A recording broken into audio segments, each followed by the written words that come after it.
What's going on, Coach? Hey guys, go ahead. Hey, I was just wondering, have you gotten an opportunity to listen to the Smiths docu-series so far? No, I have not.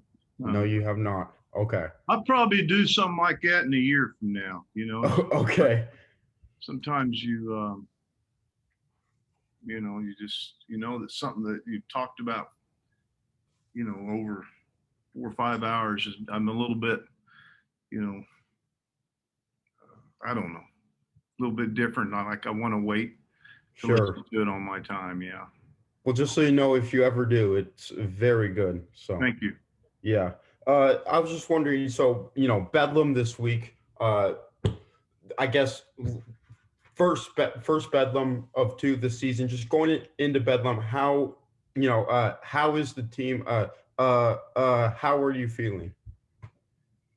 Well, one thing about Bedlam, it really don't matter how you feel. You need to raise it to another level. You need to get real serious about it, and we take Bedlam serious. I've said it every year.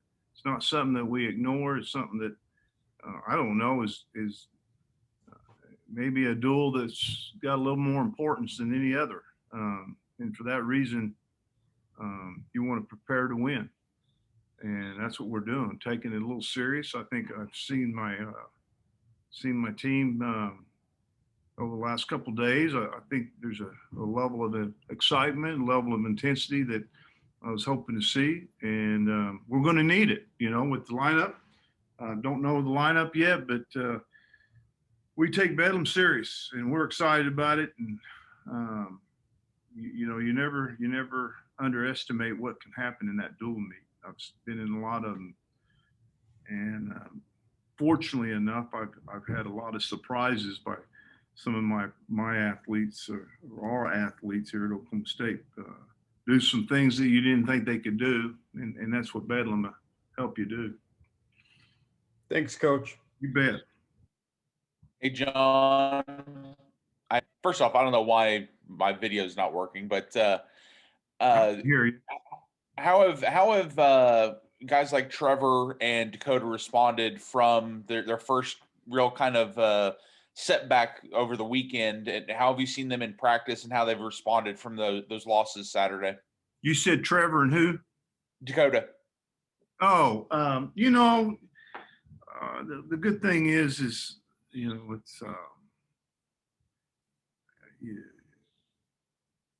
these guys, these both of those guys are pretty well disciplined. So you can take a loss and you can look at it, and I reminded them that they need to say, why did I lose? Not, oh, I could have won, or what happened? Why did you lose?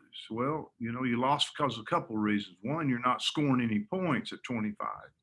You can't get blanked and win any matches. If you can't get off bottom, you're not going to win matches. So there needs to be a level of attitude. You better not treat yourself like a true freshman. So I think with Trevor, it's just a matter of continuing to work, and I'm real pleased with his performance, his efforts there. But as we've seen, he's kind of held back until he's had to score, and that's good that you're winning periods in the third, and he's won a lot of periods in the third. But we need him to focus on 7 minutes of continuous wrestling, and I think he'll get a little closer to where he wants to be. Dakota Gear, just poor effort from the standpoint of finishing the takedown in overtime. Listen, that was a tough match. That kid came to ready to wrestle, and he was excited and he pushed the pace, and Dakota pushed it back on him. But in the end, you finished the takedown. He didn't finish the takedown. He was in on the leg. He was there. He should have had it, and just like he went brain dead for 2 or 3 seconds. So I expect him to be firing back. We got to have some wins down low at 100. I mean, in this dual meet, we can't be losing the first two or first three matches. We got to win some matches. How different is I guess the mental rebound for a freshman as compared to a guy like Dakota, who's been at the college level for a few years, so he kind of knows that there's going to be these bumps and bruises. Where Trevor, this is his first real view of taking a loss at the college level. Go tell Zach to go ahead, running through something else. Oh, I mean, these kids are going to get beat. I mean, you got to, just don't let losing become contagious. You're going to get beat. I mean, the bottom line is Trevor's not. He's not, a true freshman that's going to run and not get beat several times. He's probably going to get beat several times, and through those lessons, you just get better, So, I hadn't had too many. I mean, I got 3 true freshmen wrestling for us, starting for us right now, and that's a rarity, and these guys. There's not many of them that can go undefeated, or not many of them that can have a 80% winning streak, So through Trevor's disappointments, he just seems to me to be the kid that gets motivated. I know last week you said maybe able to talk about it this week. Is there any update on Cade right now? Yeah, Cade will be out. More than likely, his season's over. Period. Yeah, it's probably his injury was probably a season-ending injury, and likely we won't see him for the rest of the season. Was it something from a match, or was it in practice that it suffered it? Just practice, Okay. Yeah, in practice, kind of, these always these things seem to be a little bit of odd situation, and I'll just say it seemed to be a little odd situation where he got in, and unfortunately, just an injury that I think if he could wrestle, he would wrestle. But I think right now we're most likely planning on going with Dusty the rest of the season. Well, and speaking of that, how significant is it then to have someone like Dusty who's been in the starting lineup before to fill that gap now? Well, it's pretty big right now, right? I mean, pretty important, that you have, guys that can step in and be competitive, and I think Dusty won at UNI, right? Yeah, won at UNI. Important win for us, So when you have some of these things happen, and all of a sudden you have maybe a couple guys out of your lineup, it really makes a difference in dual meets. I mean, you're scrapping to win. I see that being the same scenario this weekend. I mean, we're going to have to really wrestle well to win. Thanks, John. Yeah, John, you talk about your young lineup starting 3 freshmen. Are you excited, I guess, to see how they respond to kind of the rivalry atmosphere? Plot obviously kind of knows about Bedlam, but guys like AJ, guys like Trevor, who didn't grow up in Oklahoma, they don't know a whole lot about the rivalry.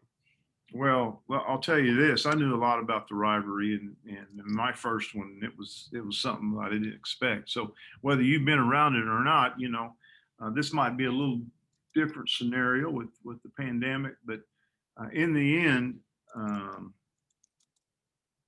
think our guys know that we wrestle our best, and we wrestle good in Bedlam, and that's important that happens. So whether you feel anxiety or whatever, you just got to wrestle through it, and these are times and exposures that you want to get these guys in, and give them an opportunity to experience it, and hopefully that opportunity is a good experience for them. What's kind of your view on on OU as a program right now? You've obviously seen them at different levels of success, going back to the days of U wrestling, and most recently they kind of had some down years, but it seems like they're picking up a little bit. Well, I think it's hard to, give a, hard to not to think of your own program and worry about your own program. I think that it appears they're in a swing up, looking a lot better. Just watching some of their matches this year. But I don't know much about their program other than who's wrestling. And I'm more concerned with my program than really trying to think about what they have. I just know what we need to do, and that's win Bedlam. Appreciate it, John. You bet. Hey, Okay, guys. Coach. Yeah. Just one real quick question. What do you have to say about Boo's undefeated start to the season? Oh, I don't know. I mean, I don't think you look at it as Boo's undefeated start. I mean, he should be undefeated. He's that good. And there's some other guys that shouldn't have any losses too.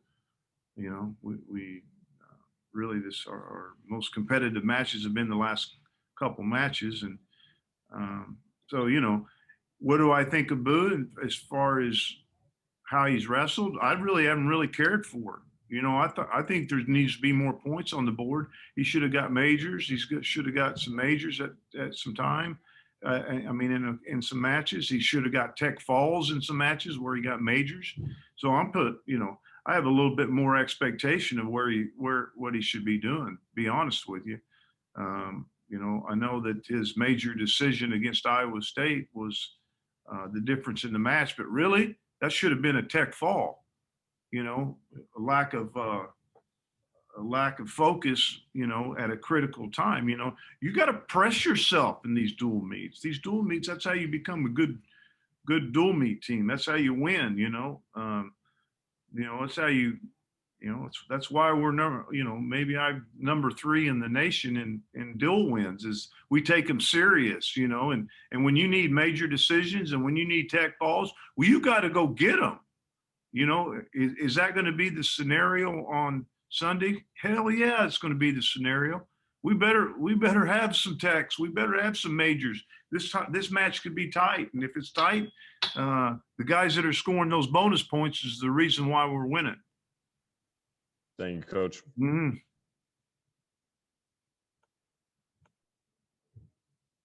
Okay, guys. Thank you. Thanks, Coach. All right, we'll work on getting Boo in here pretty soon. They're at practice right now, so I'm gonna work on getting them in here. But All right.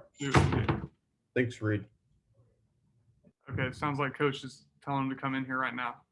Okay.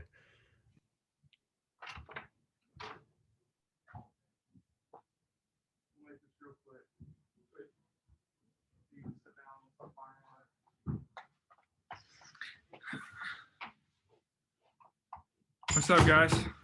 What's up, Boo? How's it going? Good. How are you guys doing? Good.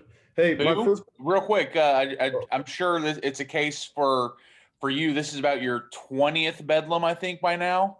Yeah. At this point, do you get excited for this one, or are you still wishing it was Iowa duel? Because I know you guys consider that a bigger duel than Bedlam. Yeah, I mean, that is a bigger. I mean, yeah, that is a bigger duel than Bedlam, just because of the fact that they're usually the top-ranked team in the country. And that's who we want to beat. But Bedlam's special, man, and we're going to be super excited. I'm super excited about this weekend. And then in 2 weeks, we wrestle them again here. So I'm pumped, man. I love Bedlam. It's something that like I've always said, I've grown up going to both in Norman and in Stillwater dual meets between the two, and it's just an awesome event. Is it typically, and I know this year it's different because it's the pandemic, but traditionally has it been easier for family and friends to make that trip to Norman, since just right around the edge of Oklahoma City for you guys from UConn? Yeah, man, it's right there for everybody, and I've had great support from my family and friends. So it's going to be another awesome event, even with it being COVID. I'm sure there will be some fans available to be there, and you know what? I'm just excited to wrestle. It'll be fun. John just told us that that he's actually been kind of disappointed in your performance so far this year. He wants to see bigger output from you, and I know that's something that you told us early in the season, that you want to see yourself go out there and after the first weekend you mentioned how you want those first period tech falls, stuff like that. Right. Where do you feel you are at right now this season in regard to what you're wanting to be of being able to stretch out those scores like you said you wanted at the beginning of the season?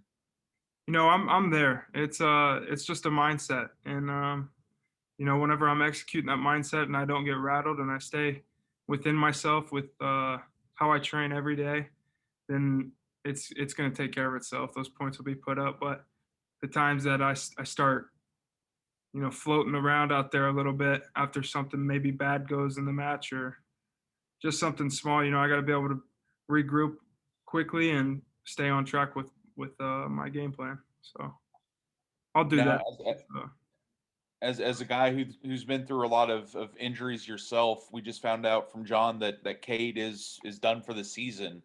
I mean, how much is for someone like you? How much does that hurt, especially him being a fellow Oklahoman? You know how big Oklahoma State wrestling has been for him growing up, but knowing that he's going to lose another season, kind of similar to as the path you've been on.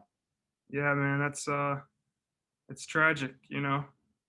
Cade's wrestled his entire life just as I have, and we grew up wrestling together at little league events, and I can remember wrestling at junior high state, me and him, and before that, so it's it sucks. It's something that's just not explainable, but Cade's a awesome man, and he'll move past this, and it is what it is. I know you're obviously focused on your guys' selves, but how much do you guys try to rally behind him right now? Because Yeah. like I said, yeah, you've been there. You know specifically what it's like to be out multiple seasons due to injury. Yeah, and so does Cade.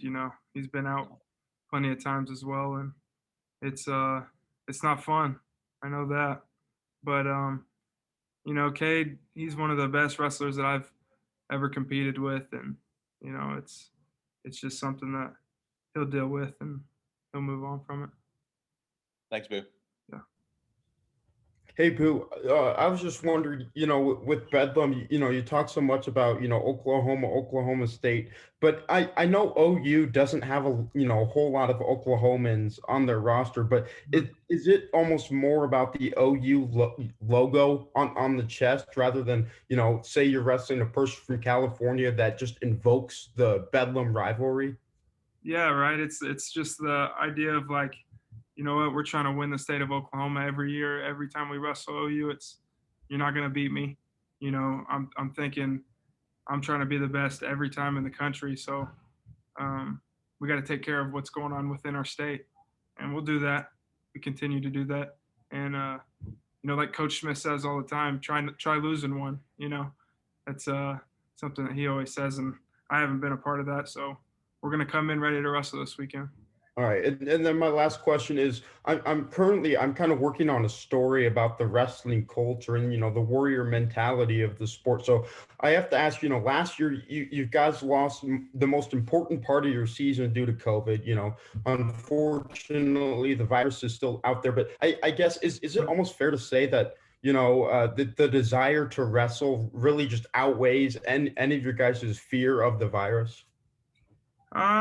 Maybe. I mean, it's definitely a fearful thing. It's not something that's should be taken lightly, but we train hard every day, and we especially wrestling, we make sure that we're taking precautions to put the best food and things in our body so that we can perform at the best. And so our immune system's probably pretty strong, and it is what it is, right? Like it's the reality that we live in right now, and all we can do is focus on every day of training, and when we get the opportunity to compete, we'll be ready to compete. And if it's not available for some reason or another, then you go back to training. So Thanks, Boo. I appreciate it. yeah, thank you.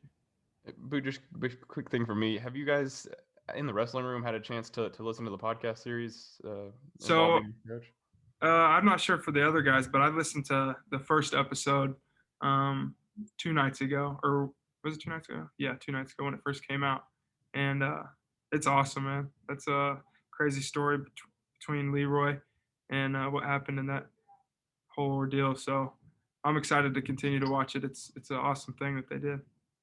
You're so involved with John day to day. Is that kind of a chance to kind of step back and go like, holy crap, this is John Smith? Like, Yeah, kind of man. one of those moments. It's for sure.